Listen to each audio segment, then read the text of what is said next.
Go, everybody, our core group here. Look at that executive director way down there, isolated on his own. Some kind of an outlier. Put your mask on, would you? Makes us think you get COVID exposure down there, you and Liz. All right, here we go. Well, good morning, everybody, and welcome to the Thursday, October 13th, 2022 meeting of the Housing and Redevelopment Authority for the City of Edina. We have a couple of things to do before we call the meeting to order. And as you know, we've been operating in a combination world of reality and virtual. To that extent, we've got folks that may listen in remotely. So sometimes you get a chance to call in twice. Today it's only once. There's no public hearings today in the HRA meeting. And we've got community comment as your only opportunity to call in during the meeting. If you want to talk to the HRA about something that's on your mind that's not on today's agenda or scheduled for a future public hearing, feel free to call in. And we have a new number that you need to be mindful of. It's on the screen. That number is different, Ms. Olson, than the one that I've got in front of me. Yeah, my screen's right. Please read what's in front of you. Okay. The screen is correct. No, the screen is not correct. Oh, the screen is not correct. So here's the number. Pull that off the screen, folks. And here's the number, 786-496-5601. 786-496-5601. And the conference PIN number, and here's what you do now. You punch in the PIN number, 184-4103. That's 184-4103, and then you hit the pound sign. So again, 184-4103, and then the pound sign. And feel free to call in and talk to us again about anything that's on your mind that's not on the agenda today or scheduled for a future public hearing. And thanks in advance for your cooperation as we work to conduct this meeting both live and virtually. So, having provided that information, let's call the meeting to order, and I'll ask our Administrative Support Specialist, Liz Olson, to call the roll. Ms. Olson? Commissioner Anderson. Here. Commissioner Jackson. Here. Chair Hovland. Here. Next is the Pledge of Allegiance. I pledge allegiance to the flag of the United States of America and to the republic for which it stands, one nation, under God, indivisible, with liberty and justice for all. Thank you. And we've got a form of meeting agenda that's been published both to the HRA members and the public at large. Is there anyone on the HRA that wishes to remove or modify the meeting agenda, or remove an item from the meeting agenda, or modify it in any way? Manager Neal, Executive Director Neal, anything? No changes from staff. Okay, all right. Is there a motion to approve the meeting agenda as shown? So moved. Second. Got a motion and second to approve the meeting agenda as shown and published. Any further discussion? All those in favor of adoption of the meeting agenda, say aye. Aye. Aye. Opposed? Carried. Now we are at community comment. I'm going to give you that phone number again. 786-496-5601. There we go. And they've got the new PIN number up there too, 1844103 pound. All right. And then press *1 to speak to the operator. The operator will get you to Director Benarott, and then we'll get into the council. All right. Do we have anybody on the line, Director Benarott? I do not. There is a slight delay in the broadcast, so I would recommend we wait 1 minute before moving on. My clock shows that it's 7:36, so I will come back to you at 7:37 or when I have a caller, whichever is first. Thank you.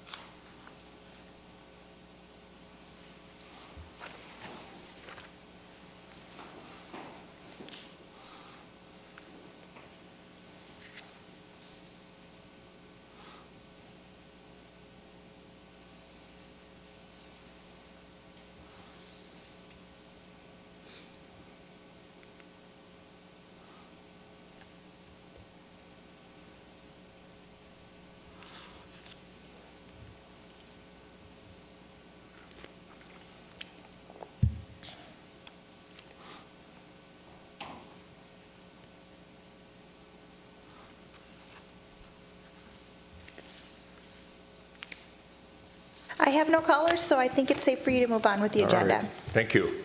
As is our practice, following community comment, each meeting of the HRA or the City Council, we have the Executive Director or the City Manager respond to community comments from the prior meeting. I don't think we had any. We did not. Nothing to report out on there.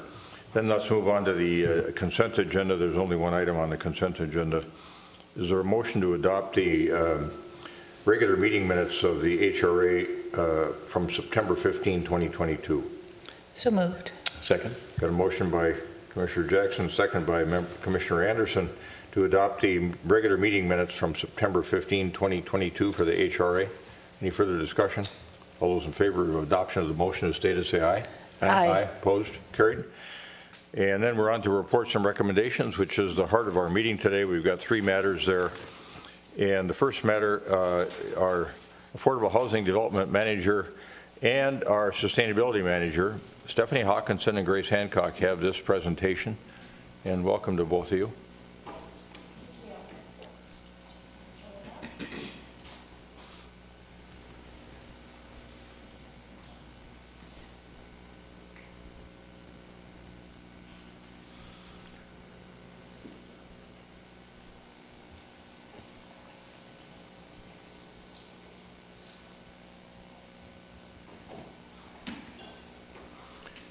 And incidentally, while Stephanie's getting set up, Ms. Hancock and I were at a joint meeting that she put together with the Sustainability Director over in St. Louis Park yesterday morning with some businesses, both from Edina and St. Louis Park. And I think it's first of a core group of businesses that I hope will grow in the future. And I congratulate both of them for putting on that meeting, thinking about it, and thinking about ways we could work more effectively on sustainability and resiliency issues with our business community. So thanks for that. All right, Ms. Hawkinson, go ahead. Well, Looks thank like you. you're ready. And good morning. Today, Manager Hancock and I will present changes made to a previously approved affordable housing preservation program that includes an energy efficiency grant component. When this program was approved in 2018, we didn't have any takers. When it was modified in 2019, that reduced the affordability period to just 2 years, we had one taker, owner of a building that had 23 units. This owner did extend their declaration for an additional 10 years. So we shortened it to 2 years to make it more appealing and to rope people in, and I guess that worked for that one owner as he did extend it. Since the program was initially conceived back in 2018, the HRA and City Council have approved 3 plans that have a direct effect on this program. The Housing Strategy Task Force Implementation Plan that states that they want the city to encourage the preservation, maintenance, and rehabilitation of existing subsidized and naturally occurring affordable rental and ownership units. The 2040 Comprehensive Plan that also includes a statement about preservation of Noaa properties, and this is an effort to increase the stability of the residents that live in these properties. And then the Climate Action Plan, where the reduced share of population living in high energy poverty from 29% to 12% by 2030, then improve the community-wide residential, commercial, educational, industrial building energy efficiency by 15% for electricity and 15% for natural gas by 2030. So as these 3 plans all call for the preservation of naturally occurring affordable housing and increase in efficiency, it's time to dust off that old program. The preservation of affordable housing, especially near transit corridors, falls within the 2022 work plans for both the community development and the engineering departments. Thus, this cross-departmental collaboration on this revamped program. Ms. Hancock and I are working together to incentivize owners of Noaa properties to save on their property tax liability and energy costs in exchange for keeping their projects affordable. Once owners sign on to the 4D program pertaining to property tax liability, they're eligible to receive grant funds to increase their buildings' energy efficiency and help the city reach our goal of 15% of buildings by 2030 achieving 20% efficiency increases at their location. So what is Noaa again? Noaa is naturally occurring affordable housing sites whereby due to their age and amenities, the rents charged fall within the affordable range without any government support or regulation. Based on data received from CoStar, Edina has 85 apartment complexes that have 4 or more units. Of these, 35 complexes charge rents that are deemed affordable. It's likely that the whole buildings are not affordable, but maybe the 2 bedrooms have affordable rents, the 1 bedrooms are higher, or vice versa, or maybe the garden level apartments have affordable rents, but the higher floors do not. But at least 20% of the units within these buildings have rents that are within the affordable levels.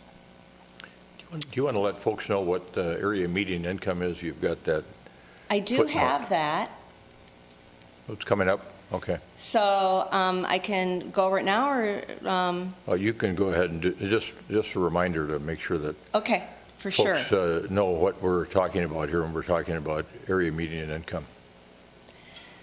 So with these apartments and these lower rents, the owners charge what they think is achievable based on the amenities in the building, the age of the building, and some are intentionally charging lower than what they possibly could get because of turnover. Lower rents, people are less likely to move out. Now, in Noaa properties, it is conceivable that not all the tenants are meet the income guidelines.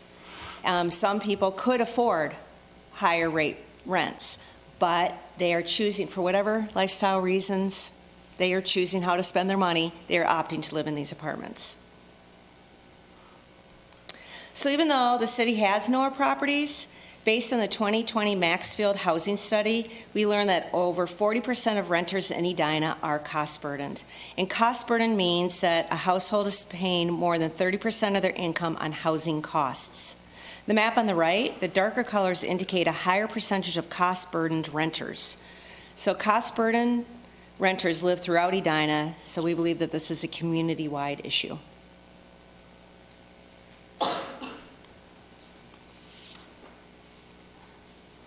So how do we protect Noaa properties? We incentivize the owners to sign a land use declaration, keeping the property affordable in exchange for changing their property tax classification, thus reducing their operating expenses. In addition, we offer grants to make their buildings more energy efficient. This program has 4 main objectives. Incentivizes owners of Noaa properties to keep their rents affordable, thereby preserving affordable housing. Helps property owners reduce property tax obligation on affordable housing units. Aligns with the city's climate action plan by improving the energy efficiency of an aging rental stock to improve longevity and reduce operating costs. And provides an incentive to property owners to act on energy assessment report findings received through Edina's Efficient Buildings Ordinance compliance. The program benefits residents by keeping the rents affordable, owners by reducing their operating costs, and the city by helping us achieve affordability and reducing emissions. So to your question, Chair, for Noaa properties, rents would be at the 60% area median income level. So for a studio, that's $1,233. For a 1-bedroom, it's $1,320, and so on. 2-bedroom, $1,584. That's this year's rent levels. They took a big leap this year. And these tables are for the Metro-wide. It's not Edina specific, it's Metro-wide, and they produced by the feds. For income, now as I stated, the initial occupants of these Noaa units may not be income eligible. We're not talking about kicking anyone out. No one would need to be replaced from their unit. If an owner signs up for this program, the initial residents can stay. When they move out, upon turn, then the owner would need to income qualify the new resident, so that these units would be available for people whose financial situation would benefit from them living into an affordable unit. So the property owner, to get these funds and to get this lower tax classification, they would have to sign a 5 to 10-year affordability declaration of the property, and the 5 or 10 depends on whether or not they get the energy efficiency grant. If they just sign up for one part of the program, they have to sign a 5-year declaration. If they sign up for the energy efficiency grant, they have to sign a 10-year declaration. At least 20% of the units are affordable to households making 60% AMI, so at those 60% rent levels, and rent increases are limited to 6% annually. This is consistent with other cities that have these types of programs. What they get in return is a 40% reduction on their property taxes. Now, this 40% reduction only applies to the units that are deemed affordable. If they only want 20% of their units affordable, then the 40 only applies to those units. They do not get 40% across the board. So there's a bifurcation of how the tax classification works. If it's 100%, and I'll show an example of how this works, then the whole building is deemed 4D. To apply, they'd get 100% grant, as it were, for us for the administration of this program per affordable unit. And then we would pay their LRC fee. It's a fee to the state for this low-income rental classification application that goes to the state, and we'd pay that initial application fee. Annual renewals would be up to them. Again, what is 4D? I've talked about it thus far for 10 minutes, and I didn't define it. So 4D is a low-income rental classification. It's a 0.0075 of their property tax. So a market rate pays 1.25%, so this gets reduced.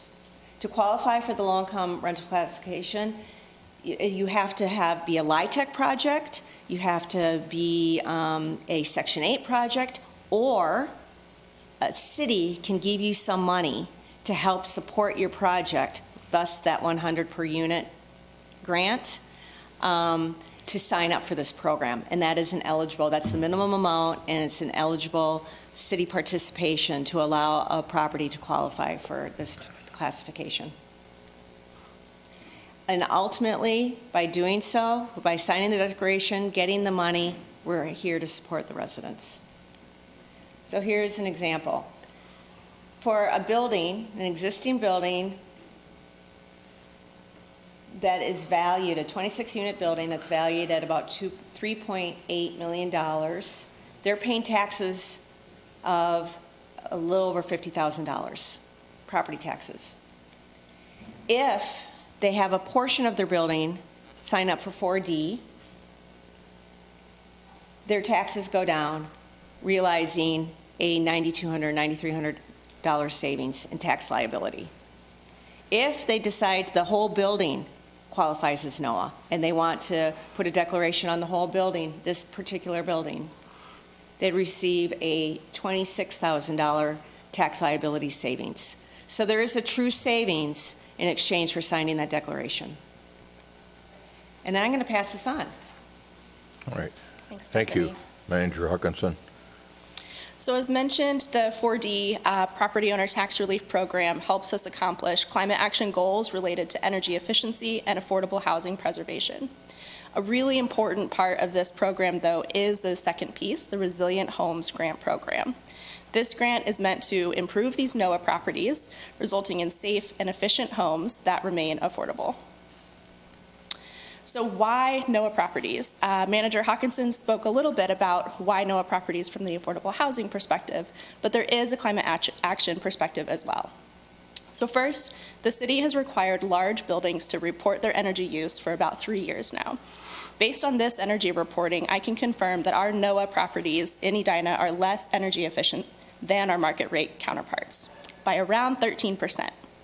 This means that folks living in these Noaa properties are spending more of their income on energy costs than their neighbors who live in market rate apartments. This reality bears out in our climate vulnerability assessment, which was completed in 2021, showing that energy burden is significantly high in our lowest income residents. So this graph on the right shows Edina household energy spending in orange, and it's organized by household income. So the two sections on the left are our lowest income residents, where you can see that Edina renters whose income is 0 to 30% AMI have a very high energy burden. The Climate Action Plan has a goal to reduce this energy burden, and the Resilient Homes Grant Program helps us get there. So participation in the Property Tax Relief Program allows property owners to access up to $50,000, or 90% of their project costs, for projects that reduce home energy use. These projects can include things like insulation, appliance replacements, and conversion from appliances that use fossil fuels on site, like natural gas boilers, furnaces, or stoves, to high-efficiency electric heat pump technology to reduce the public health issues associated with natural gas and increase home efficiency. So here's an example of a list of projects that we might see proposed for a Resilient Homes Grant Program. This is a typical Noaa property in Edina, built in the 60s and around 40,000 square feet. This example project results in a roughly 20% reduction in energy use and costs, and demonstrates projects where the initial costs are recovered in year one. So we're talking about big bang for your buck projects. These seem obvious to implement, right? But for Noaa property owners, they are often out of reach because of these first cost investments. So how will the city ensure that the Resilient Homes Grant Program is targeting the most cost-effective projects that result in the highest efficiency gains? Staff will work with our longtime partner, Center for Energy and Environment, to administer this grant program.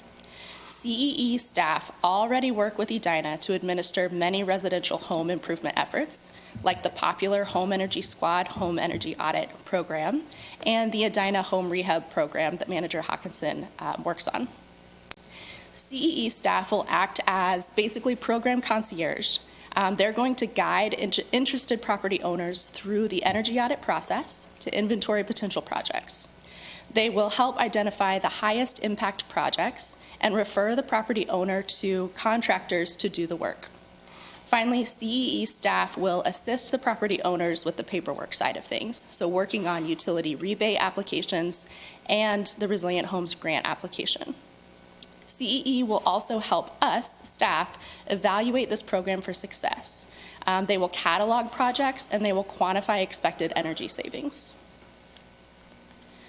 So process-wise, there are a couple key dates that we're keeping in mind when ushering property owners through this process. The state requires new 4D property tax relief applications be received in March of each year. So Manager Hawkinson and I will gather applications through January and February for review and submittal to the state by then. Beginning in March, interested property owners will begin the energy assessment process to identify projects and apply to the Resilient Homes Grant Program. These projects I expect to be accomplished in Q3 of the following year, 2023, and then funds can be awarded at that time. So with that, I'm going to turn back to Manager Hawkinson to close us out. Thank you, Ms. Hancock. So in 2018, the HRA awarded $160,000 for this program. And in 2019, an additional $50,000 was set aside because we revamped it from the 15-year affordability period down to the 2-year affordability period. Combining those, we had one taker, so of this, $2,500 has been spent. But we're using the same funds that were previously awarded for this altered, revamped program. We believe it's been through the buy-in. It's already been set aside in those two previous actions. We anticipate about $30,000 will be to get people to sign up for the 4D program, and $180,000 will be used for the Energy Efficiency Grant Program. The contract with CEE will come out of a different source of funds, the CAS funds, and that's $12,000. So today I am not asking for any money. This is unique, and I think it should be marked in the calendar. You might explain, Manager Hawkinson, what the term buy-in funds means. The buy-in funds are the funds that developers who are building multifamily projects, market rate projects, and they are electing to not include affordable housing units into their development site. They pay a payment in lieu of those affordable units. And so those are what are deemed buy-in funds. And so we're using funds that have come from developers to support affordable housing efforts. And then the CAS funds too, those that you should probably identify that. Yeah, Source.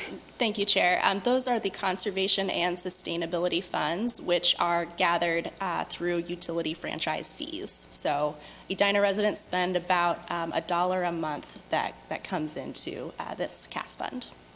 Thank you. So our expected impacts, we're hoping for 5 or 6 buildings to sign on with the partnership with CEE, with the fact that they now have to do energy benchmarking, with costs increasing for operating buildings. We hope that there's a little bit more excitement at the opportunity to save money. The city's tax levy would remain the same, with 5 buildings have a reduction of a tax classification. When talking to the finance department, they believe that the impact of those reduced taxes are marginal. They would be distributed to other tax-paying entities, but the impact on those other tax-paying entities, when asked, they couldn't come up with a dollar figure, but I was told it's pennies. So, I mean, I don't think they're being flippant, but I think they're trying to stress the fact that it is small impact. And it helps to accelerate meeting our CAP goals, our climate action plan goals. And we're here for questions. Commissioners, any questions? Commissioner Anderson, go ahead. Thank you, Mr. Chair. When I look at this, I think this is a great program for anybody that owns especially an older multifamily property. And yet, I see that there weren't a tremendous number of applications in the past. Why do you think that's true? It's just curious to me. Chair, Commissioners, I have met with a couple of the larger property owners. Part is not wanting to get into a really tight partnership with government, where they have operated independently for many, many, many years, and that we would now be looking at their rents. And when on turn of their residence, they would have to do some income qualifications that they've never had to do before. So I think the benefits did not outweigh what they saw as an infringement on their business practices. That came from 3 owners. There are many more than 3 owners in the city, and I think it's just time and knowledge. And so we are hoping to have an online virtual training that includes CEE, the state, to talk about LRC, and what they expect in the future on turn, and Grace and I on November 30th to have a large training, sending out a little bit more intensive. We sent out letters to all property owners before, but letters, now we're going to have postcards. Sometimes we have known in the past that we're getting more attention with our postcards than we have with letters that tend to get tossed. So we're just trying different mechanisms, and we think that it's a new era. So we're hoping that we can at least get 5, and then again, when I was getting approval for these years ago, it was considered a pilot, and we hope that this is wildly successful and that we come back to you again next year. Okay. So you're comfortable with the recruiting efforts? Because I just look at that in terms of presentation and outreach. When I look at the benefits here, as a property owner, I would say I get fired up. And you say, well, gee whiz, it's not difficult if, in fact, your rents are a little bit higher than the current affordable standards. It makes sense to see the balance in that, and you can adjust those rents down if necessary because the return is there and potentially higher return. And not to mention retrofitting these older buildings. I think it's very significant. I think if these property owners knew and understood that, then that could be, I just think you'd have more applications. It's just a curious matter to me. Chair, Commissioners, I will pledge that if we have a lot of people participating at the November 30th meeting, and we're going to have an online application for the 4D launched soon, that if our numbers are different than what we expect, like the home rehab program. We have 37 participants in that. I did not think we were going to have 37 participants for that program. I came back to you twice asking for additional funds. That I will come back in January or February and ask for additional funds if the interest is there. Okay, thank you. Commissioner Jackson. Thank you for the presentation. You answered most of the questions I had coming into the meeting today. I guess the only question I have left is, I think I saw somewhere you had an estimate of how quickly these savings will pay for themselves. Can you give us an estimate of that, please? Yeah, the example project that I put forward today showing insulation, glazing of windows, updating of key appliances related to heating and cooling, those are 12-month payback projects. So those are very quick turnaround based on these energy savings. Of course, the energy report, I'll say two things that kind of bookend that one-year payback. One is that a big benefit of having Center for Energy and Environment come with us on this journey is that they can look a little more holistically at these buildings and identify what they term pre-weatherization needs. So they can identify, are there some health and safety factors in this home that need to be addressed in order to enable energy saving projects? So that's an important piece, and those don't often have, a noticeable payback that's separate from those energy projects. They're preconditions that need to be addressed in order for us to replace the boiler or something like that. The other piece is that the energy reports that these buildings will be receiving will look longer term. So they will say, here are your 5 projects that have a 12-month payback where you're going to see a reduction in your energy bills that are significant enough that whatever is getting put in up front gets returned within 12 months. But they will also list projects that are 5, 10, even 20 years payback. Those 20-year projects, we probably won't ever get to because we're going to spend our money in that 1 to 5 year payback range. But as I mentioned, these are, they feel like no-brainers, right? But if you're not the one who pays the utilities, there can be low motivation to take these projects on. So in the case of a landlord-renter situation. And for Noaa property owners, they're often running on much thinner margins. And so getting that upfront capital investment is a challenge that can feel insurmountable. So we're hoping to help property owners get over that challenge and help both our property owners and our residents really benefit. Terrific, thank you. Just a comment from my fellow commissioners. I heard a story over the weekend on a news story about a study done in Japan that after the Fukushima accident or event, Japan cut way back on their nuclear energy, and the cost of energy went up. And one of the unintended consequences of that was that elderly people turned their thermostats down to the point where they were getting sick a lot more, and the health rate really went down noticeably because of the higher energy costs. So I love the fact that we can put that health lens on this as well to keep people warm and dry and safe and at a lower cost. So it will benefit health as well as environment and affordable housing. So this is really exciting. Thank you. I've got it may evolve into a couple of questions, but what I hear you saying is that these two notions, these two ideas are linked. You can't do one without the other. But it strikes me that there's some independent value here too, that if we've got these older buildings that are least energy efficient, and we've got an overall city goal of trying to reduce our greenhouse gas production, that even on a standalone basis, the use of that Resilient Homes grant seems to me to have value, even if we can't otherwise persuade owners of those Noaa properties to commit to a contractual obligation on keeping rents affordable on the number of units in their building that they deem to be affordable or want to have participate in the program. I don't know what your individual thoughts are on that, but maybe you'll get more of a sense of that after that November meeting too. I just don't want to rule out that possibility at some point in the future. Our city may want to say, okay, you can link this, or we'll do each one of them on a one-off basis.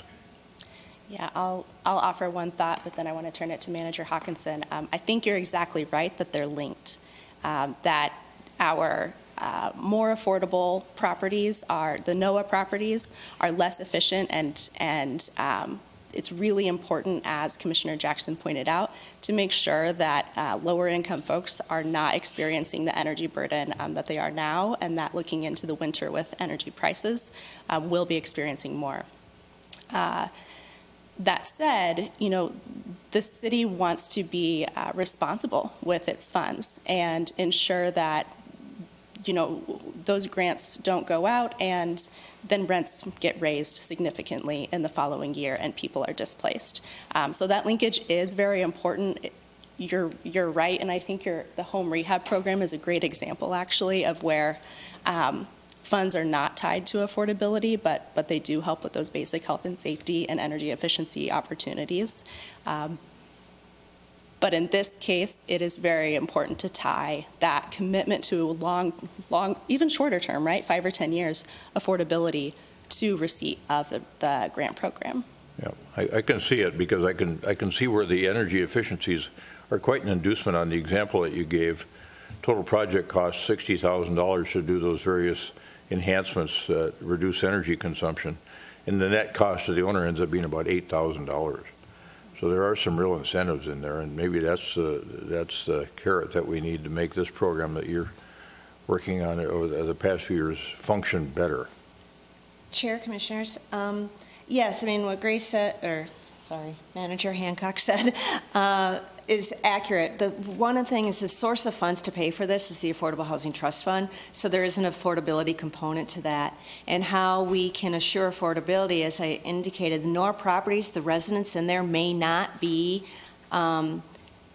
deemed as low or moderate income residents.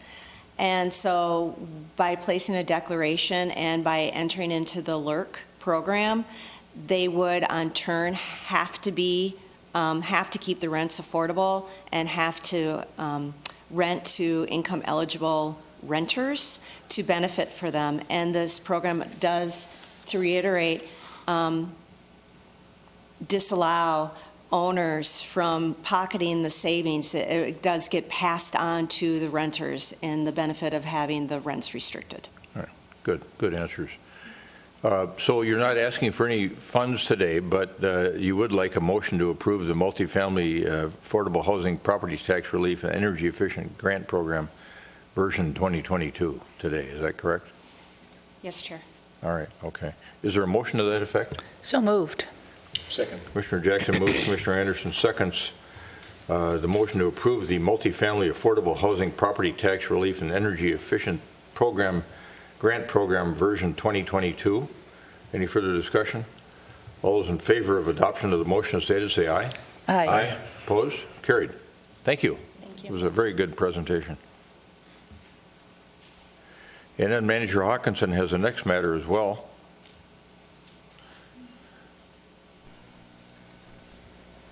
This may involve an ask.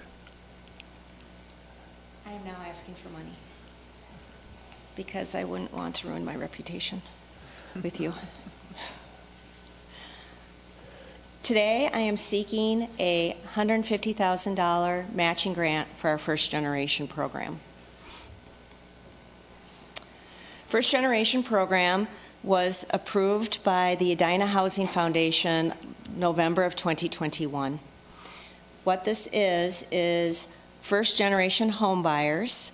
These are buyers who did not grow up in a home that was owned by their parents or guardians, so they did not benefit at all from any generational wealth.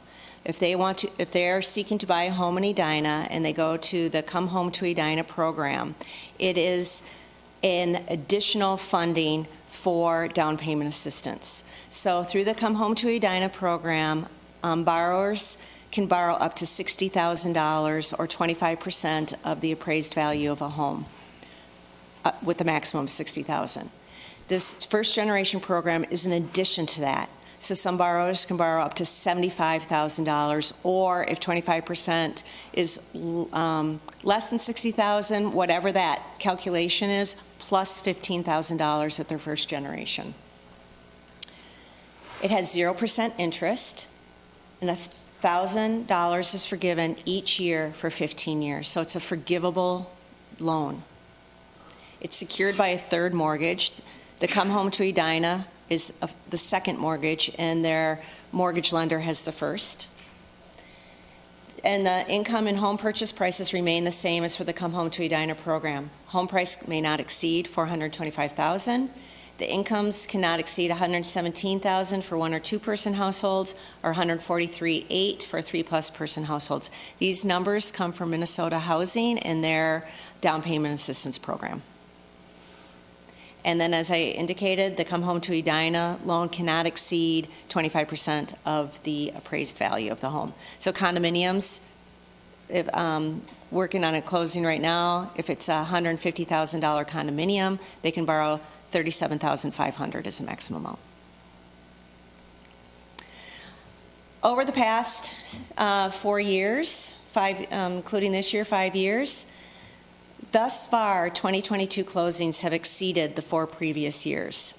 Of these closings, 5 of them have taken advantage of the First Generation program, which leads me to believe that is one reason why this program has been more fruitful this year. $710,000 has been lent out by the Edina Housing Foundation, leveraging over $3 million of home purchases. And so you can see the blue line is the loan amounts. And then I have it broken down by houses, condos, and townhomes. And this year took a sharp increase in the number of homes that were acquired through the Come Home to Edina program. Another interesting thing is, so we've had 6 borrowers so far, 1 in 2021, 5 in 2022. Thus far of the First Generation program, $90,000 has been borrowed. And this year has been the most racially mixed borrowing applicant pool than we have had in the past since 2018. And I didn't go back farther than that, but I would reckon if I went back farther, it would be we would see the same thing. The First Generation borrowers work in schools, local government, service organization, local restaurants, local daycare centers, and are active volunteers for the City of Edina. So I am, on behalf of the Edina Housing Foundation, I am seeking a match of $150,000 to the $150,000 that they have pledged towards this program. The funds would come from the Affordable Housing Trust Fund, and there is a balance there. Questions for Manager Hawkinson? Commissioner Jackson, any questions?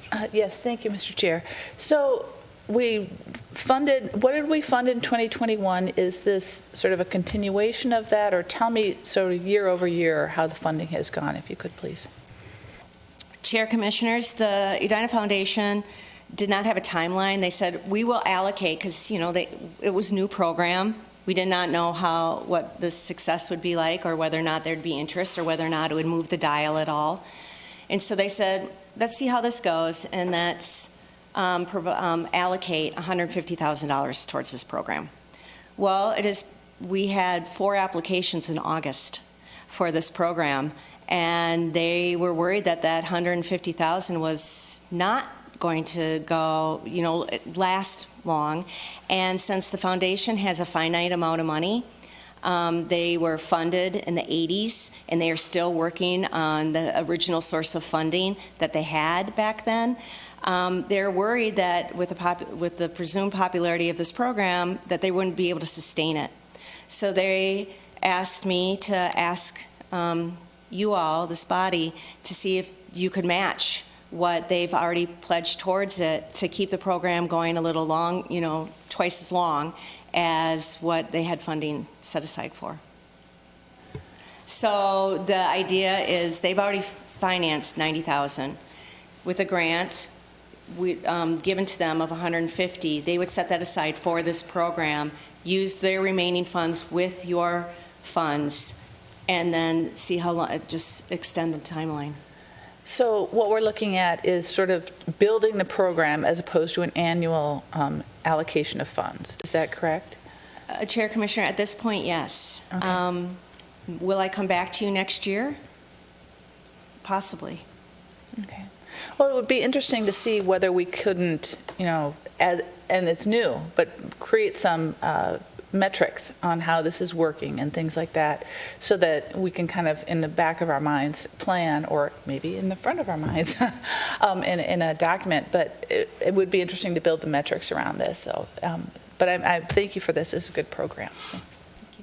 Commissioner Anderson? Thank you, Mr. Chair. I think that this is a good use of the dollars that are available. It encourages home ownership in our city, and that's one of the things that the HRA is trying to do. So I think that's a good idea.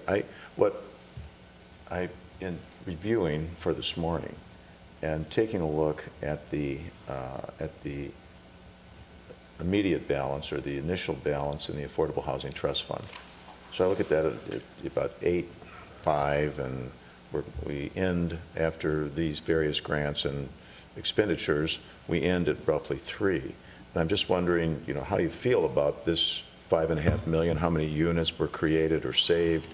Have you gotten the biggest bang for the buck that you could? Chair, Commissioners, that's a very good question. Per unit, this would be $15,000 per unit, which is significantly less than our allocation for other programs. We tabled an item today, because one of my colleagues is out ill, that we're going to present to you, that does talk about different sources of funds, how many units have been created, what the dollar amount per unit has been, considering the timeline of affordability. And so we have done some analysis of this. So I do think this falls in the efficient category. So I am comfortable with the fact that this pot is dwindling. We are going to get an infusion of new funds as new multifamily projects come forward. This does not include the project, the U.S. Bank site. This balance of 8.4. It does not. Does not. Okay. And that's about $2 million? Over $2 million. So it does not include that. It does include Fred 1. So I am comfortable with that. That's exactly what I was looking for. And your report, when it comes due, I'm looking forward to seeing that as well. Thank you. I think this notion of how we strategize on building generational wealth and how it's historically happened in our country through home ownership. And we've tried to think of ways that we could set the stage for some success in that area. This is one program that looks like it's ready to soar and have some real traction. So I'm supportive of it as well. And I think the Housing Foundation has been doing an excellent job on the work that they're doing in conjunction with you. When I look at that budget impact grid that Commissioner Anderson was just talking about, and I see all the things that we've been involved in, plus others yet to come, it's impressive. So thanks for all your good work and creative thinking as we wrestle with all these issues around housing affordability. So, you'd like a motion to approve a $150,000 grant to the Edina Housing Foundation for their first generation down payment assistance program. Is that correct? That is correct. Okay. Is there a motion to that effect? So moved. Second. Commissioner Jackson moves and Commissioner Anderson seconds a motion to approve a $150,000 grant to the Edina Housing Foundation for their first generation down payment assistance program. Any further discussion? All those in favor of adoption of the motion as stated say aye. Aye. Aye. Opposed? Carried. Thank you. Thank you. And then the last matter in this portion of the agenda this morning is a matter that our Economic Development Manager, Bill Neuendorf, has. He'll give the presentation, and this is a potential approval of loan terms for something called the Edina Innovation Lab. And it's really quite an exciting opportunity that's been created in our community here, and we're going to hear more about how we can be a party to this idea.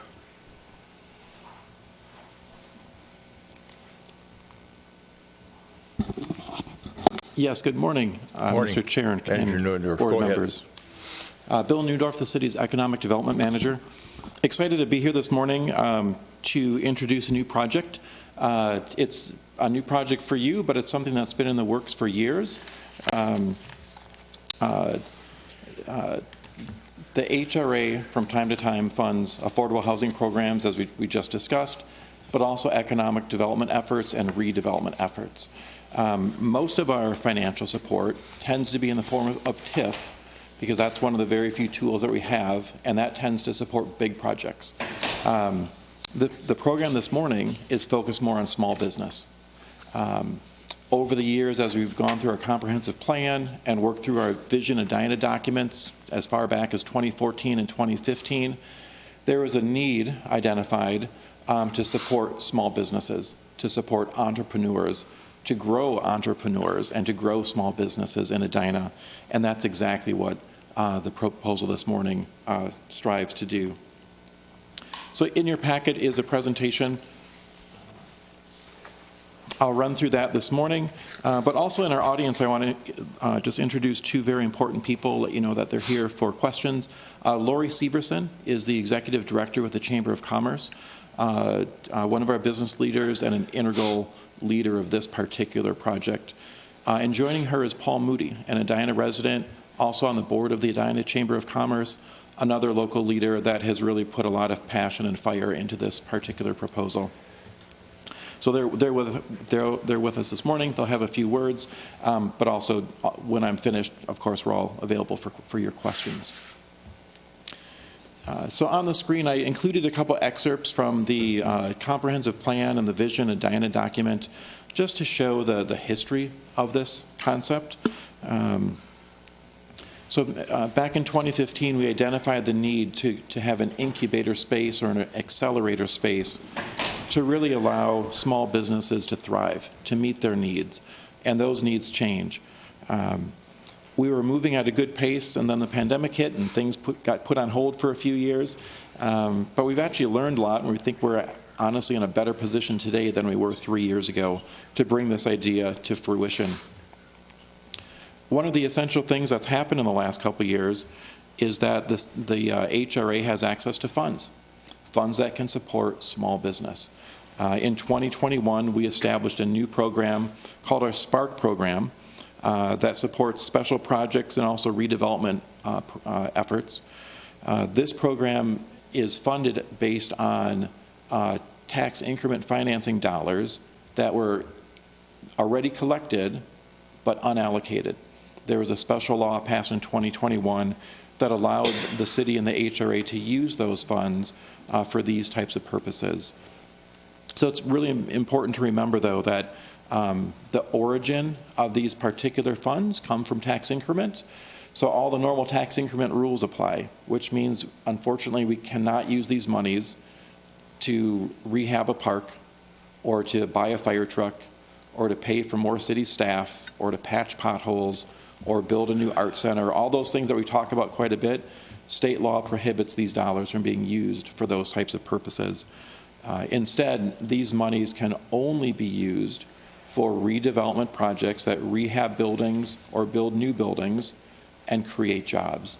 And that's exactly what our program this morning is all about. For several years, Lori and I have been looking at different incubator programs and different accelerator programs. These efforts truly got accelerated, and I guess that pun is intended, earlier this year when the city allocated some ARPA funds to allow the chamber to hire an expert to really focus on how this program can be delivered. And so we've made just a tremendous amount of progress this year. And as we put this plan together, we've done our homework. We've talked to our colleagues in the Twin Cities metro area. We've also toured other facilities. There's some really good programs. We visited 3 in Madison, Milwaukee, and Green Bay. Different sized cities, different sized programs, but very good programs that have been up and running for a few years that we felt we could learn from.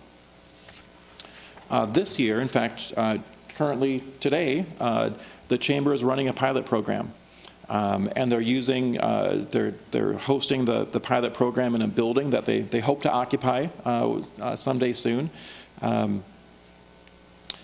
And I think this might be a good time. We have about a 90-second video clip that tells you a little bit more about the pilot, and I think we'll play that.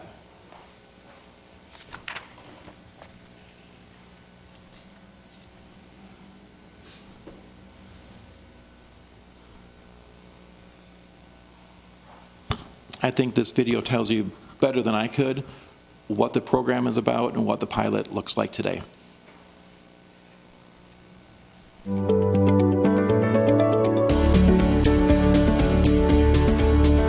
I came here to really analyze and look at my business and see how I could bring it to the next level. I needed to get back down to the foundation and really make sure that was strong so that I can continue to build it. It's very a welcoming environment, and that's what really drew us, was to meet with other people that we don't interact with every day. For me, it's the small group, and it's knowing that you're getting very one-on-one attention. A lot of networking events, it's just hi, bye. But with this, you sit down, you get to know each other, and you get to learn about each other's businesses and help each other grow. What you get with the Innovation Lab is it's not cookie cutter, it's very personalized, and that's when I think Annette comes in, and that's kind of the key factor, is she knows how to get into the minds of entrepreneurs to see what they may need, to see what their business may need, and challenge our vision in our business and actually innovate our minds and push our minds to grow. I think as a business owner, we need our soul fed too. And this group, I don't ever want to leave them, and I hope we continue to meet for years to come. If you're thinking about joining the program, do it. It's a fantastic opportunity. It is unique. It is innovative, as the name says, and it's going to be well worth the time, the energy, and the effort.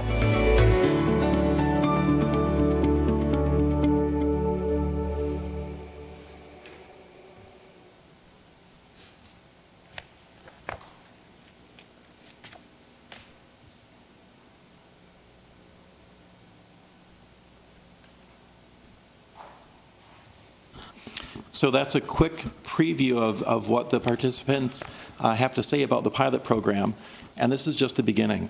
That's my clicker. So for more information about the program, the website is edinainnovationlab.com, and the program is really about meeting the needs of Edina businesses. The program is focused on businesses that are in Edina, or business owners that live in Edina, but of course it's open to others. The current cohort has a mixture of Edina-based businesses, Twin Cities-based businesses, and I think one business from Greater Minnesota as well. This current program is called BIG, Businesses Innovating and Growing.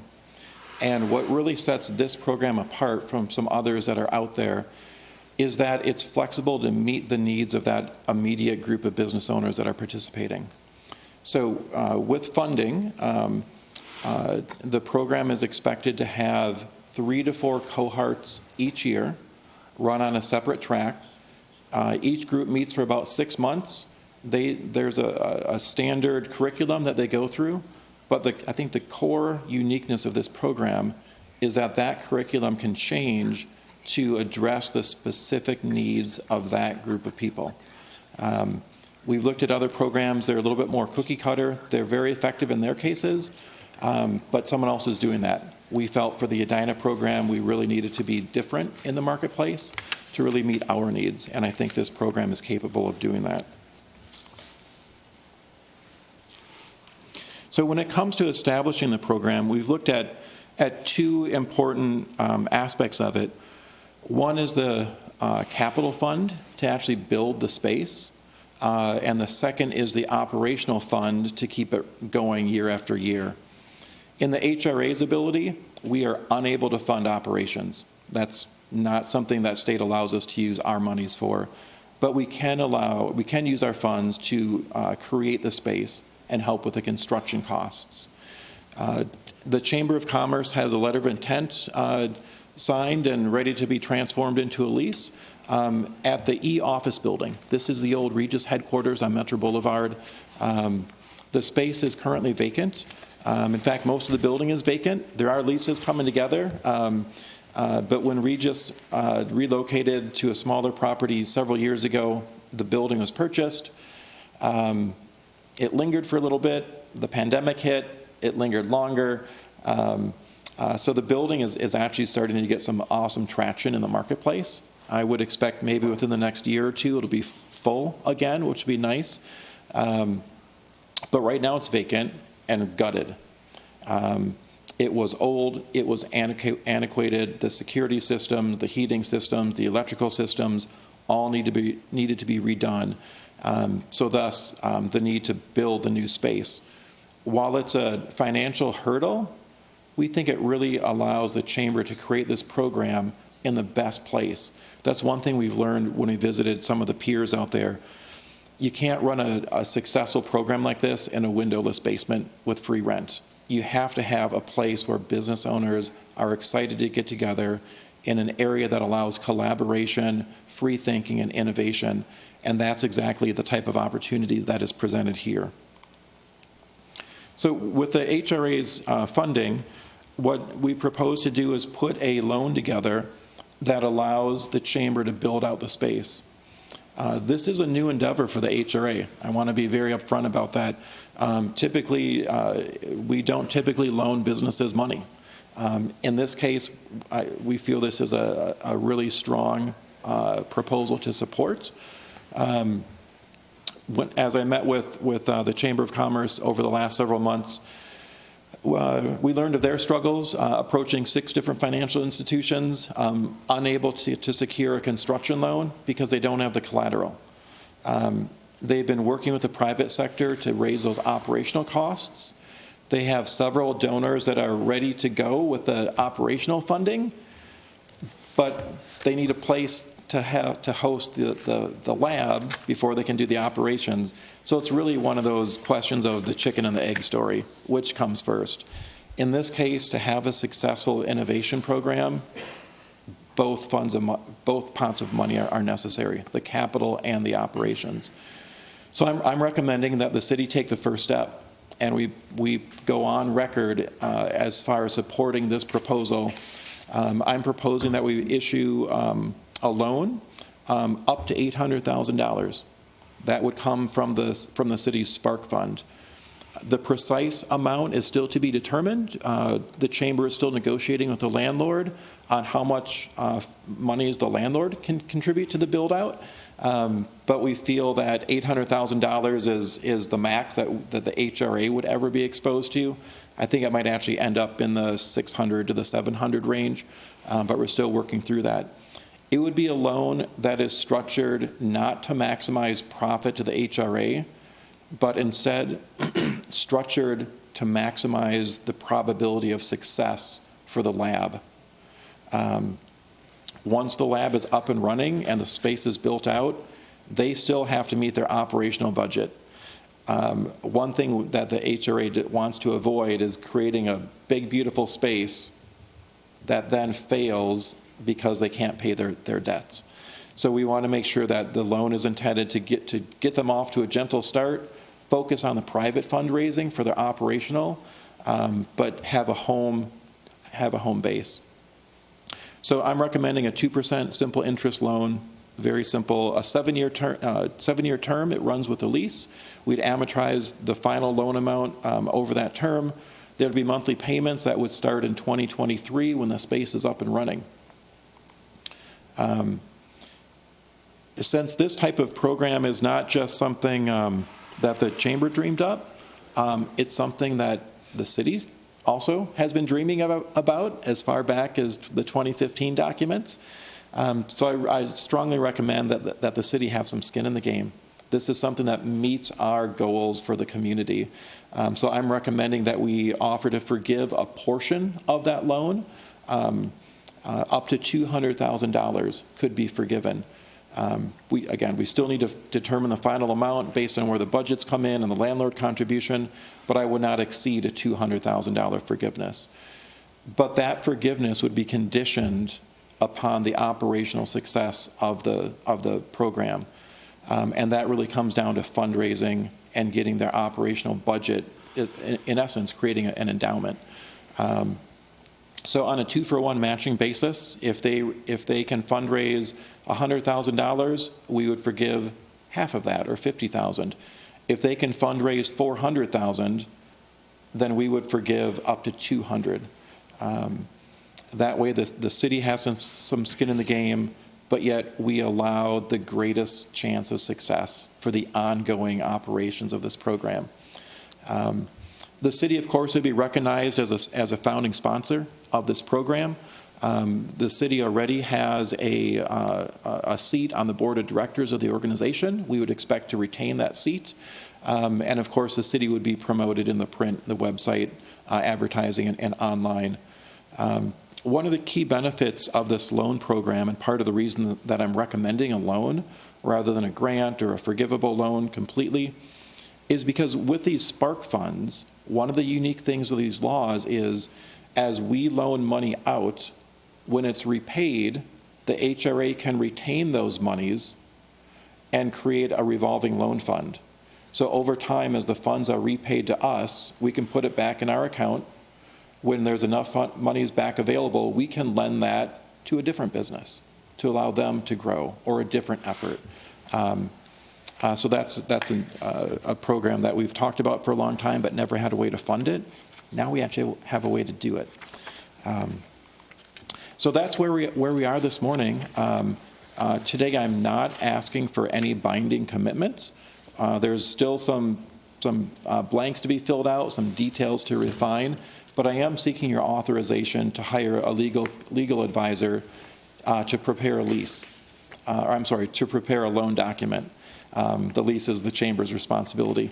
We would then come back to you next month with a binding lease, and I would ask for your agreement at that time.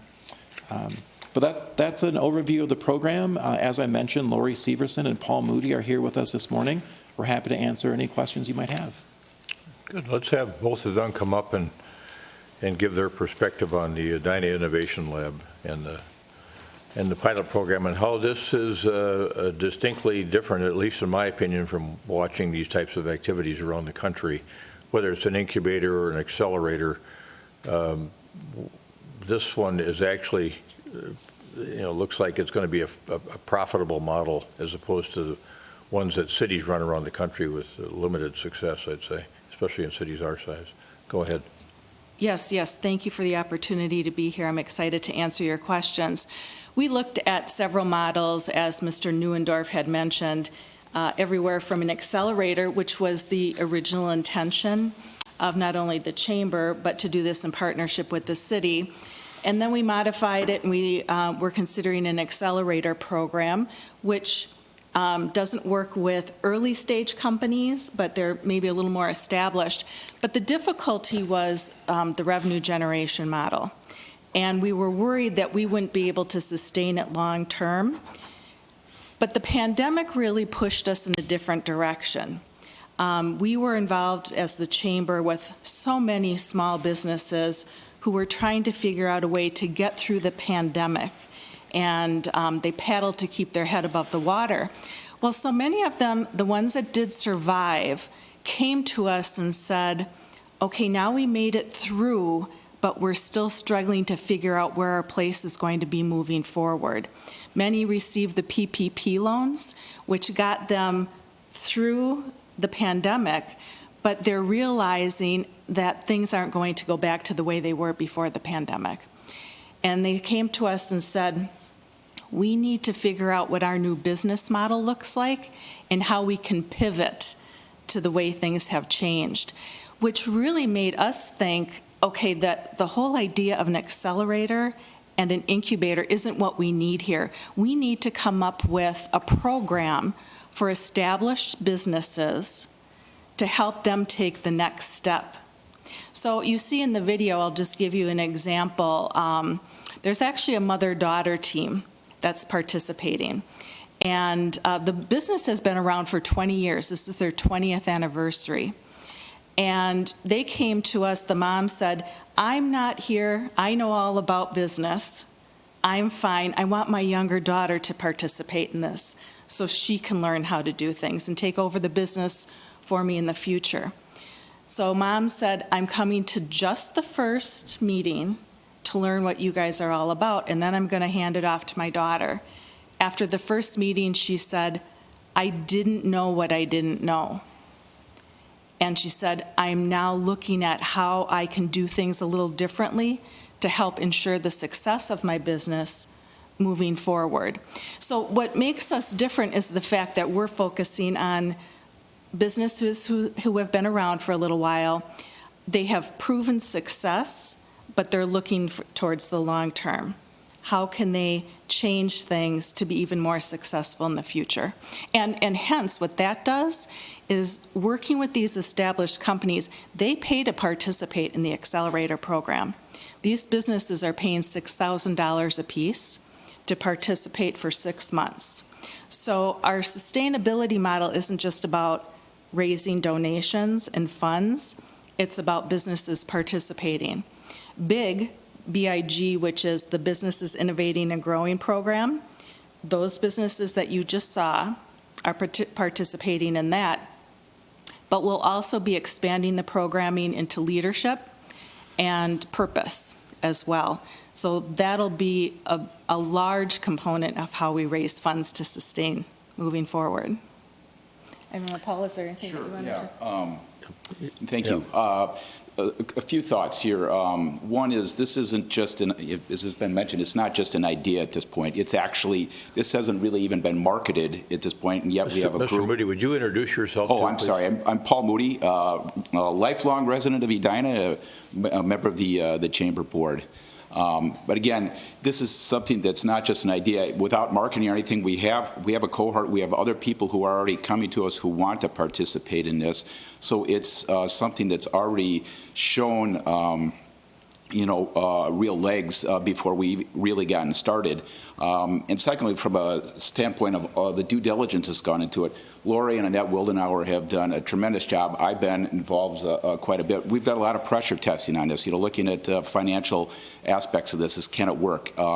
I have no doubt in my mind that it will work and will be a great thing for this community and help it grow. And and not only that, let's also remember this is the chamber continues. There's the group, the chamber, the Explore side of it. We're all a group there. So this is just another thing that we're bringing to bear. And I think for this community and helping businesses, I know that back in the 90s I was involved in a group that helped me immensely. And when I sat in on one of these sessions and watching these people, it brought me back to that and having these resources. And if what we're about here is helping our business community here build, this couldn't be a better opportunity. I'm personally extremely excited about it, and I feel that there's no doubt that it will be a great success and something this community could be very proud of. Good. Why don't you stay with us here, because I'm sure that some of the commissioners have questions. Manager Neal and I know more about it because we've seen the presentation through the chamber. Manager Neal hasn't seen the one that I saw the other day, but I think Bill Neuendorf made that presentation. Bill, first of all, I think with respect to use of the Spark funds, no question in your mind that this is a proper use of Spark funds, and including the construction workers that would be having work as a result of this potential approval? That's correct. I've already met with our legal advisor just to ensure that we're on the right path. We met with them a couple months ago. They gave us the green light. Of course, there needs to be the right wording in the actual loan agreements, but we've got the green light to keep going. And when we originally set up the Spark account with these unallocated TIF funds, we had a little over $9 million in there. Is that where we're still sitting? That's correct. We started off with a balance of about $9.6 million. So far, we've only supported one other project, and that was the restoration of the Edina Theater. So there's a forgivable loan for that program. That's about $350,000. So we're still today sitting at a balance a smidge over $9 million. So there's other projects we want to fund. We haven't identified them. We're really doing it one at a time. So with the funding support of this program, I'm also treating this as a pilot for the HRA to see how this loan agreement can work, and with the expectation that there's other good investments to make in the next couple years with those monies. All right. I'm sure my colleagues have questions, so I'll turn to them. Commissioner Anderson? Yes, thank you, Mr. Chair. Mr. Chair, I'm candidly struggling to get my arms around this. and I've had very little input or understanding into the concept. I have a whole raft of questions. However, I would frankly prefer to spend more time considering and to be able to spend time with you folks to grasp the concept and have clarity on it. So I'm going to, at this point, move to continue your application until the soonest possible meeting of the HRA to reconsider, and in that time, spend time with you to get it. And I also keep in mind that we have a quorum here this morning, 3 out of 5, but I think in a perfect world it would be ideal to have other thoughts and input from the absent commissioners as well. So I'm going to put that motion out. Are you thinking that you don't want to ask your questions now? I could, but I'm just thinking that we've got Lori here, we've got Paul here. It's a perfect opportunity, I think, to get more of a knowledge base. Mm-hmm. And then we could take up your motion at the end of the informational session. Sure. Yes, and respectfully, So what do you think about I want that? to suggest that it doesn't solve the problem of having our colleagues here as well. And So- But they can watch it. Okay, well. Right, and I have a lot of questions. I'm not ready to go straight to a motion. I would prefer to have a discussion and ask questions first before we make any move. Well, let me ask you, Commissioner Jackson, would you, with the resources we have here, would you prefer to ask some of your questions now, or do you want Oh, I want to ask my questions now, for sure. Yeah, I've okay. got a lot of questions as well. Okay, So the motion's on the table, so if there's no second, then I'll withdraw it. there's no second. Okay, thank you. Okay, go ahead. You wanted to ask some of your questions? yes. You want Commissioner Jackson to go No, first? thank you. Okay. Okay. First of all, I just want to mention that I recognize and appreciate all your hard work. I don't understand it at this point, but I know how much time you spent on it. So I guess number one would be, is this a startup or an incubator?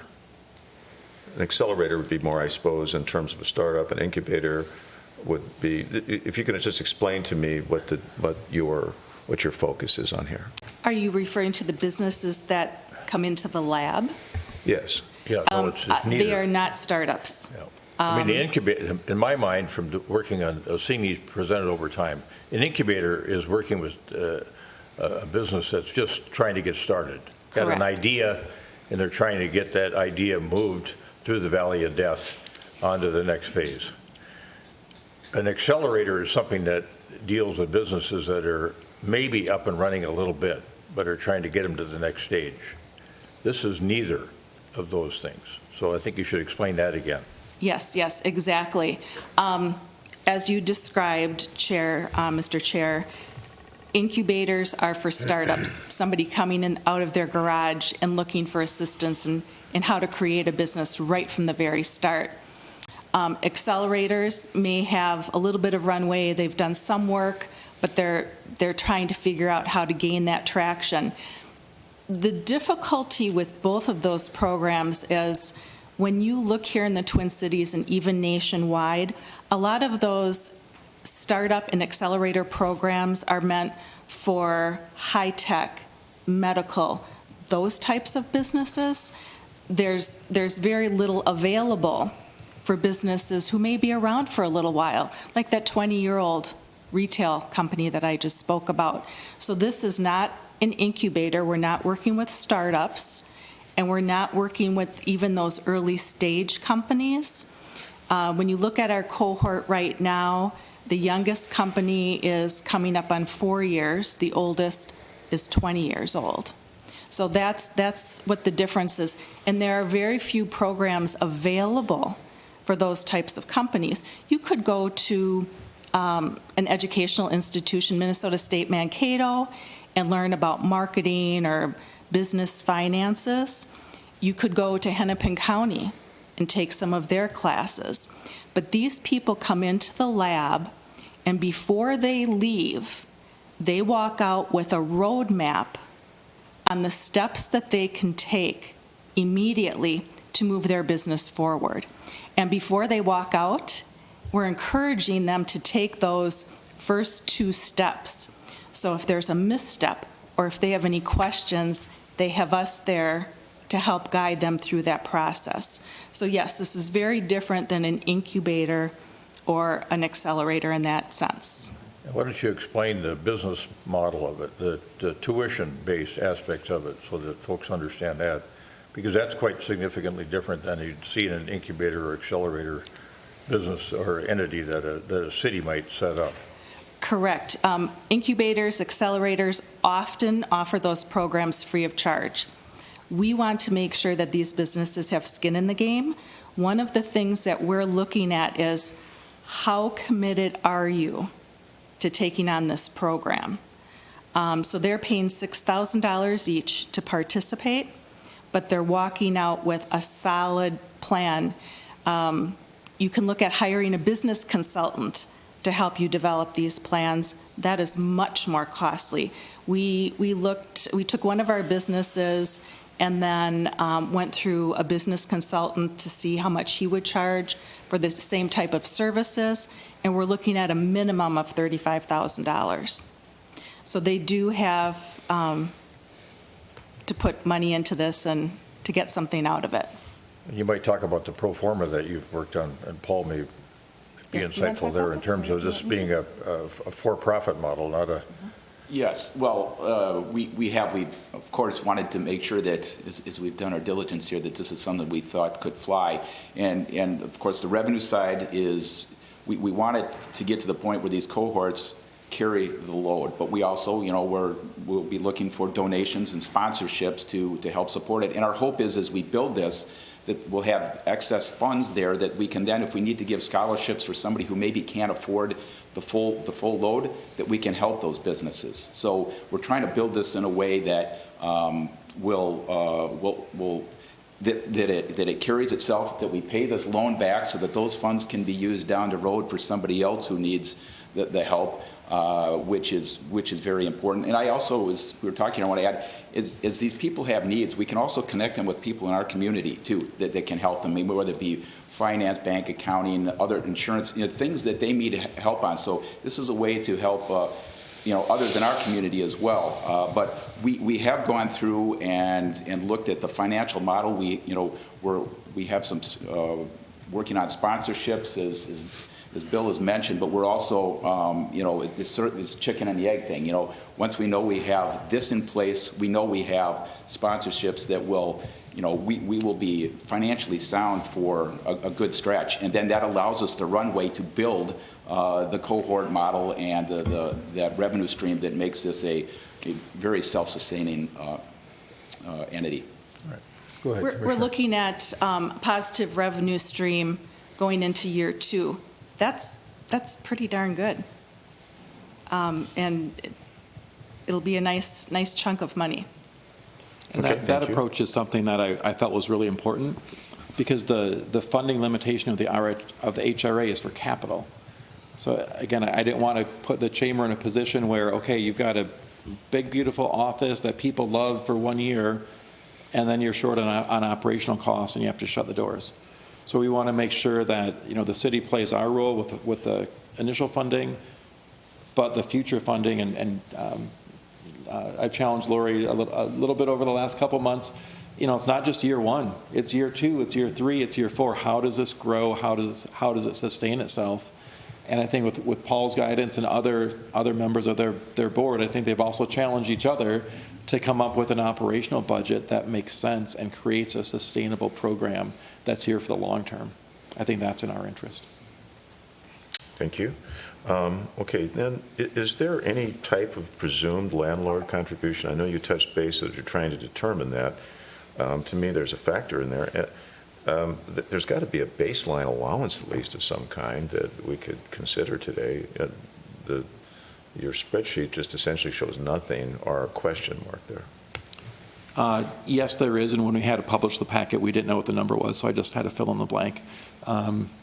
What's the number, Lori? $145,000. They're willing to throw in 145. Correct. And you're still chatting with them about that?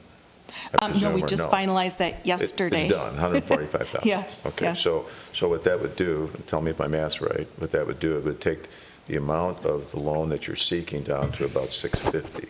Accurate? Okay, that's helpful, thank you. Now, if we could just explore the forgiveness piece of this a little bit. I've got a lot of, why are we reducing it by 25%, or why are we forgiving 25% of the loan? That now would be down to about a 175 or so. Is that correct, or is it locked in at 200, or? It's not locked in. So that's part of the negotiation and deal making of this project. Initially, the Chamber's initial request was for a forgivable loan to supplement the construction. But then after talking to 6 different lenders and hitting a brick wall each time, it became obvious that a $200,000 forgivable loan was meaningless if they couldn't get a construction loan. So that's when we pivoted, talked to the city's attorneys to see could we be the lender in this case. But the idea that there's still some skin in the game for the city is one that I felt was something we wanted to maintain. That is my recommendation. You are welcome to modify that as you feel appropriate. But as I mentioned in my remarks and in the presentation, since about 2015, when we had those first Vision Edina sessions, the discussion of the city playing an active role in supporting entrepreneurs and supporting growing local businesses, not just national businesses, not just real estate developers, but local businesses. That was something we identified as a community goal that helps shape the Edina of the future. And the way to do that is through money. Understood, thank you. But to get back to the forgiveness formula, could you explain that just a little bit? I mean, I heard your explanation, I read it carefully. So theoretically, if you raise 50,000, the forgiveness level would be 25,000. That's correct. But if you raised 400,000, the forgiveness level would be 200,000. Correct. So the more that you raise, the higher the level of forgiveness. That's correct. The idea being that I wanted to do everything that we could to incentivize the chamber to work on the private sector for that initial fundraising that's necessary to get that first year of operations up and running. So rather than just forgiving it on a one-to-one basis, I decided that it would be best to encourage them to dig deeper and work harder and give them more incentive. So if they want the full $200,000 forgiven, they will have to raise twice that. I think they're very capable of it. I think Lori and Paul are working hard on that as we speak. But it's also been the situation of who goes first. Okay, there's people that are interested and committed, or they want to be committed, but what are they committing to? Because there's not a place that this can happen. So that's how I structured the forgiveness. One of the examples that you gave was, for instance, if you raised $800,000, which should be the total amount of the loan that's being requested, there would be forgiveness still of $200,000. And my brain doesn't really work like that. Explain to me why we would be forgiving a portion of a loan that is the proceeds are clearly there to reimburse. That was an example. I just wanted to illustrate that we're capping it. Okay. We're not. I don't think. I guess I'm not recommending we forgive the full amount. I'm recommending we forgive up to 200. Okay. And so whether they raise, 200 or 400 or 800 or 2 million, the city's contribution is capped at 200. Is my recommendation. Okay. So this is a preliminary vote here this morning, correct? I mean, we're voting to draft the loan documents, but we haven't given final approval. Well, no, we still would address first, I think, the continuation of the matter. Yes, okay. Not even act on this. Thank you, okay. Yeah.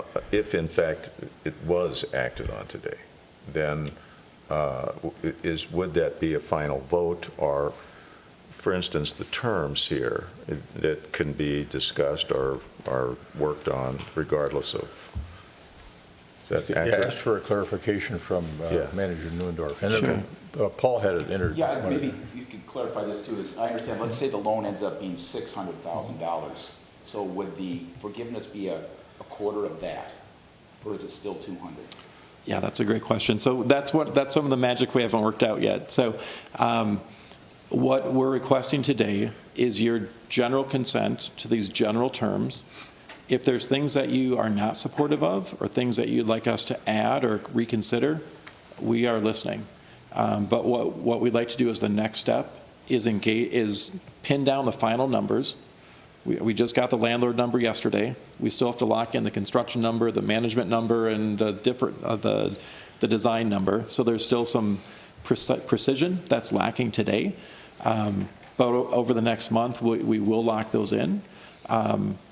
And so the request this morning is to allow us to allow the HRA to hire our legal counsel to convert these terms into a full loan agreement. If there's aspects of these terms that you're not comfortable with or want to dive in deeper, I'm happy to. But we won't see, under your Yeah. scenario, we wouldn't see proposed loan terms for a month. Right, But November so then we'd 17th. have a full discussion about whether or not we like those loan terms. What I'd hope to bring back to you in a month was a full loan agreement that had all the details worked out, all the landlord contribution, the final construction cost. Right now we've rounded high. We think 800,000 is more than generous. I think we've got everything covered in there. But when we come back with final documents, we'll have final numbers. Understood. But when you come back with your final numbers, none of which you have today, then we'll have an in-depth discussion about whether or not we like the way the loan is structured. Today, you're just looking for authorization to hire somebody to work on a general framework for the loan. Correct. And then plug in the numbers that we don't know today. That's correct.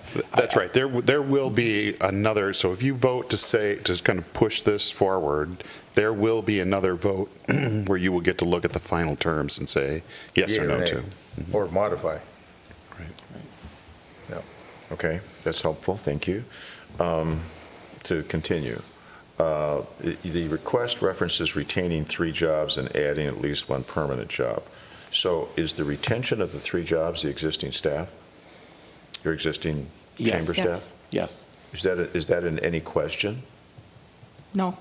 No? No, Okay. not at all. So it's not tied to your loan request?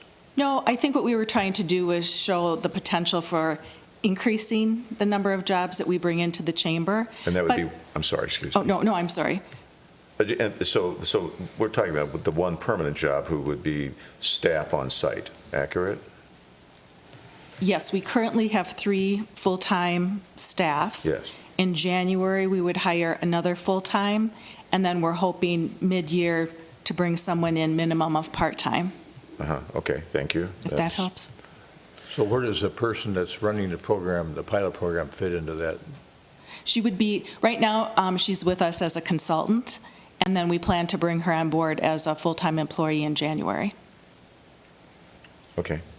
Then there's a reference of the HRA financial support to the chamber is stabilizing the tax base, and I wasn't sure what tax base that was. What are we discussing there? Oh, so the office building that's been vacant for 4 years. Okay. It's, the tax value has So this plummeted loan, by since. funding the build-out on that site and generating revenue for the owner, would be stabilizing the tax base on that site? Of that building, correct. Okay, thank you. Mr. Moody, you might want to comment too on the effort underway to raise those other funds from other sources and your goal. Well, I'll say I think we've thrown a goal out of $1 million, but I think that may be, we'll see where that goes. We know right now, without really having gone out and asked anybody yet, we know we have $200,000 of commitment. Now it's subject to, again, chicken and egg here, but we know that we have a nice chunk to get us started, and that we haven't even reached out. And we know there are people with interest, but until we kind of have everything ready to make that pitch, we wanted to hold. But we do know that we have a nice sum of money to get us launched and to help others, encourage others to engage. Did I answer your question? That's helpful, I think. Yep, thank you. Okay. Okay, so then there's a further statement here that without financial support efforts to build a new business accelerator program, without the financial support, then you can't build the program. I understand that. But it would just be essentially, help me out here, it would be essentially that you can't continue or start the program at this location. There could be other locations which could lend itself to the initial parts of your program. Accurate or not? Yes, to a limited extent. We have started the program, as you know, and not have the full facility built out, but we don't have the capacity, and we've looked for several months to continue to add additional cohorts to the program without a space. Right now, the landlord is allowing us to use the space without having a signed lease, but we've looked at several other possibilities, including where we are right now, and it just doesn't lend itself to bringing in the number of people that we need to bring in to sustain this program. So we need to build a space that's specific to what we're doing. Okay, thanks. So when you talk about sponsorships and your fundraising, your donors, are those investors that might be looking to acquire startups as they are developed, or simply donors to the concept who are not seeking a return? Yes, right now it's just donors who are seeking to support what we're doing. As I mentioned, we don't work with startups. That's not to say 5 years down the road we wouldn't do something like that and allow investors to buy into that business. But at this point in time, we're not doing that. Okay, thank you. And then you fully explained the source of funds, and so I think we're clear on that. Those are all the questions I have. I might come up with more, but thank you for those answers. Yes, Good. happy to Thank answer you. those. Thank you. Commissioner Jackson? Yes, thank you, Mr. Chair. So if anybody's worked with me, you know, I kind of come at things from from a naive and fresh eyes point. And I know you guys have been working really hard on this for a very long time, but this was all new to me when I opened my packet. So I don't mean my questions to be offensive or anything, but you're midstream, and I'm just getting to the creek. So I have some real fundamental questions to ask you about this. I want to start with the Vision Edina statement. For another reason altogether, I've been rereading the Vision Edina documents. And one of the things that really struck me as I was reading it was the goal for technological innovation in our city. And that was a really, really strong part of this vision that we put together. That's not what we're talking about here. So my first question for you is, can you kind of walk us through the process where you decided that building Edina as a high-tech, innovative city was not where you wanted to go, and why not?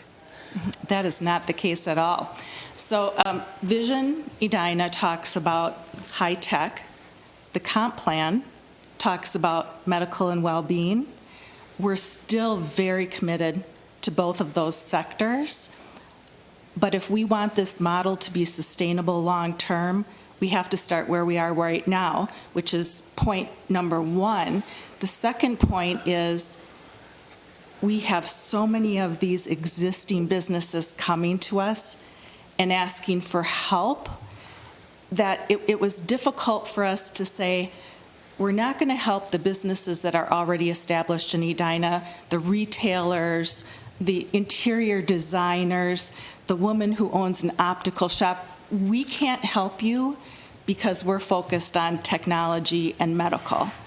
Our growth component includes both of those sectors, and some of you may remember that we've had discussions with Canada and Belgium and how we can have some type of exchange program where we bring successful med tech, biotech, healthcare businesses from those countries and have them have a soft landing here in Edina as their U.S. headquarters, so if they're going to be expanding. So by no means does this say we're not focusing on tech and medical. We are, but we just need to get to a point where we're sustainable, but then also it doesn't make sense as a chamber of commerce to turn away the businesses that have already worked hard to be successful, not only in Edina, but in Minnesota. Well, thank you. Like I said, I haven't been a part of your journey so far, so I'm... Yes, and I get very passionate about this, so yes, happy to answer So the questions. I'm kind of struggling how to word these questions because, like I said, I'm like a babe in the toy store kind of thing. Like, I don't know what to look at first. So the next question is related to that, and that is sort of community partners, because I know the schools are really looking towards an internship program. They're looking to be more STEM-oriented, again, the technology, but also we've got Mankato State University here in Edina, and I wondered if this program is also going to call them in as partners in your efforts. Great question. Again, in looking at the Vision Edina and the comp plan, the chamber said, it doesn't make sense for us to create our strategic plan and move in a different direction from the city, or even move in the same direction without looking for that golden thread that connects us all. And I was told when I first started at the chamber, Edina is a three-legged stool: the city, the school district, and the chamber. So we've already spoken to Superintendent Stanley. She's very excited about the potential. And what we hope to do is develop a young entrepreneurs program, have the kids come out of the school into the innovation lab and work on creating their own businesses. And if I can give you an example, there's a young gentleman who started a business during the pandemic. I believe he was a sophomore, although I'm not sure about that, and was very successful in starting his own business. And Dr. Stanley said to me, he's passionate about what he's doing, he's very good at what he does, but he doesn't have that foundation of how to run a business. What about payroll? What about marketing? What about those things that are so important to a successful business, but you get so caught up in your passion that sometimes those are put on the back burner. So she wants to have us help create that foundation for young entrepreneurs. I actually traveled to Colorado with members of her team this past year and looked at other innovation programs throughout the country and how do they tie business in to innovation in the school system. So it's very integral to what we're doing. And Bill, I think we've had some initial conversations about the school district as well. Right. Just a little tangent, Commissioner Jackson, on the high tech and question. It is a great question, and of course it will be. But I was thinking, just from a personal perspective, being involved in a business that isn't high tech in any sense, but the support we got down in Faribault was tremendous. And there's a lot of businesses that aren't high tech, and that need the help, and the people in the cohort right now would probably fit into that category. So we want to help all, but I think it's important to remember there are a lot of non-high-tech businesses that can be very, influential in the community too. But I understand your question, but I just wanted to make a pitch for those of us in the non-high-tech world. Well, just to be clear, I don't have a preference one way or another. I just know that this was a transition that you guys chose to make, but I wanted to hear it articulated, so thank you. So the next thing I want to say is I hope that we make a pitch in this process for teaching environmental sustainability. One of the biggest problems that we as a city have is that businesses are our highest users of energy and they're private entities. So, this is going to be the source of new jobs going forward. I really hope to see that environmental sustainability is part of everything that you do, because there are going to be tremendous new jobs created. There's going to be, and it's just going to be a factor that we're all going to have to take into account.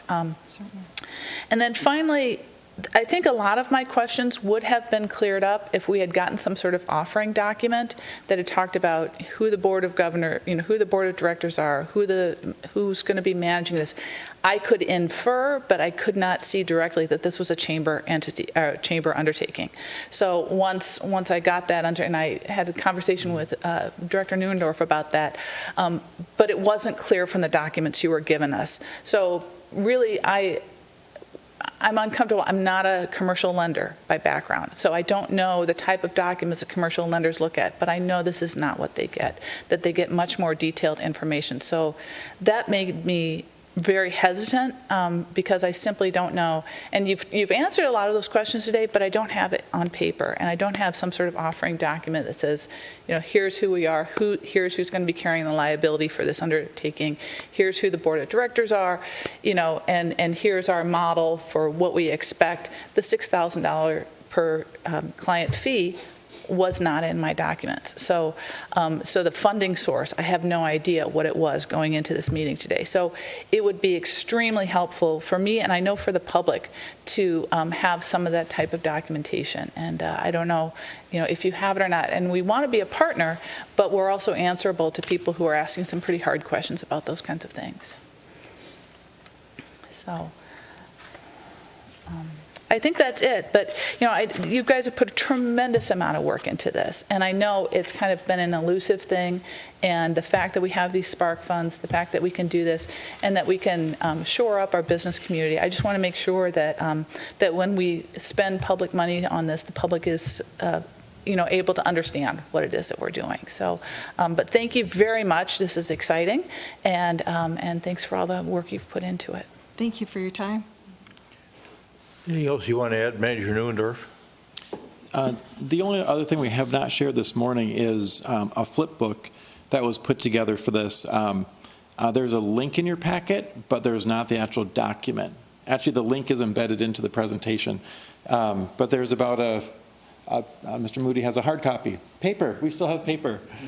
There's a hard copy booklet. It's also an online flip book that gives more information about the program. I've got it embedded in the presentation, but I couldn't figure out how to make it as a PDF. So my apologies for not getting that PDF format to you. We're happy to hand these out to you, and in the next couple weeks, I will learn how to convert it into a PDF and get it in your packet as well. So let's go back to this issue of whether we want to authorize you to engage a legal advisor to prepare a loan document that would have more specificity around it at this meeting, or hold everything over until 2 weeks from now. And Manager Neal, you may have a thought on Well, this. you don't have another HRE meeting, I believe, until the 17th of November. Right. Yeah, the meeting dates are getting short at the end of the year here. So our next pre-scheduled meeting is November 17th.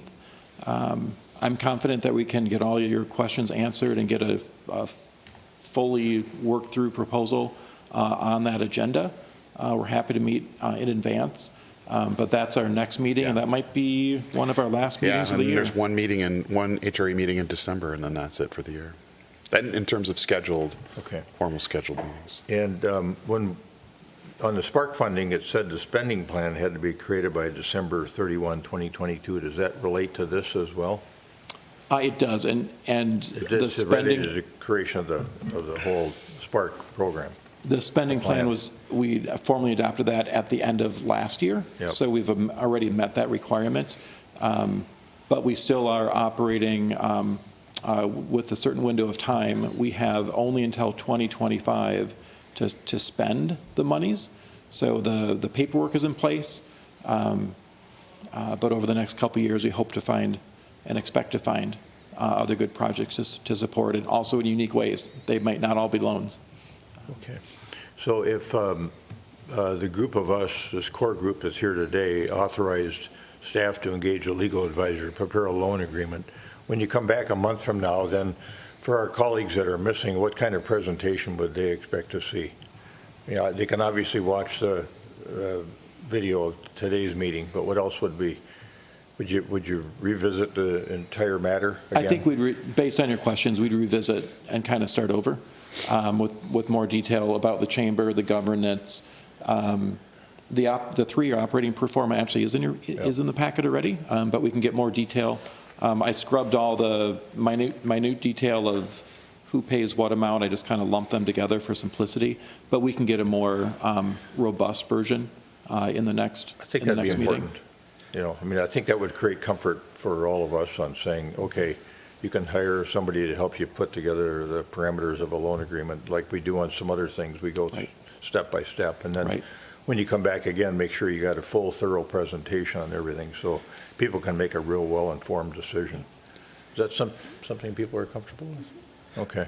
I'd also suggest we probably push other items away from that meeting agenda so that we could focus our time and energy on this. Yeah. Okay.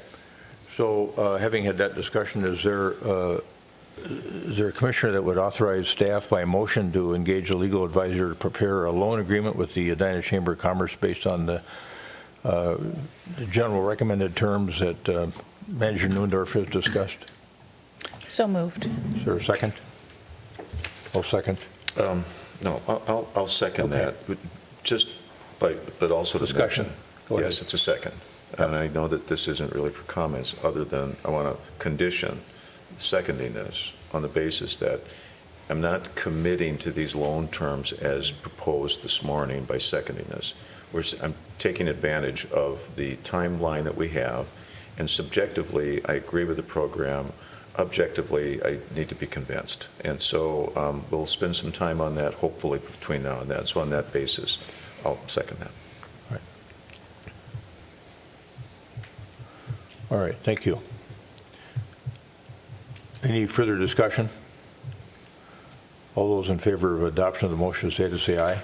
Aye. Aye. Opposed? Carried. Okay. Thank you Thanks all. for being here. Thank you very much. And then, yeah, I think we know what we need to do for the next meeting, everybody. And then I'm expecting Ms.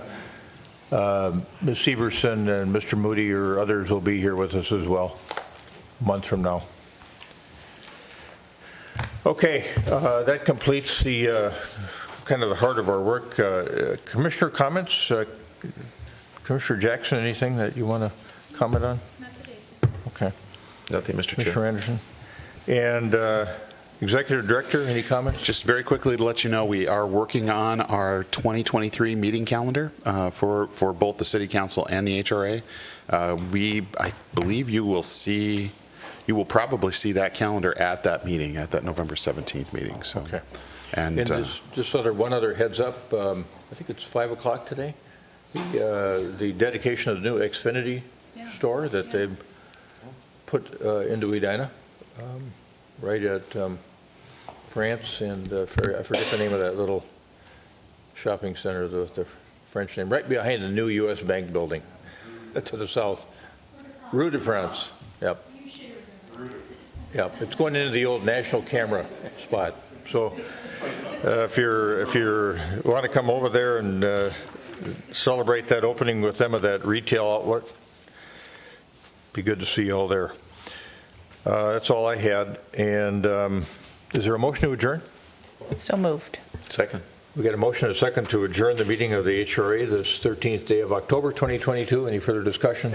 All those in favor of adjourning the meeting say aye. Aye. Aye. Opposed? Carried. We stand adjourned.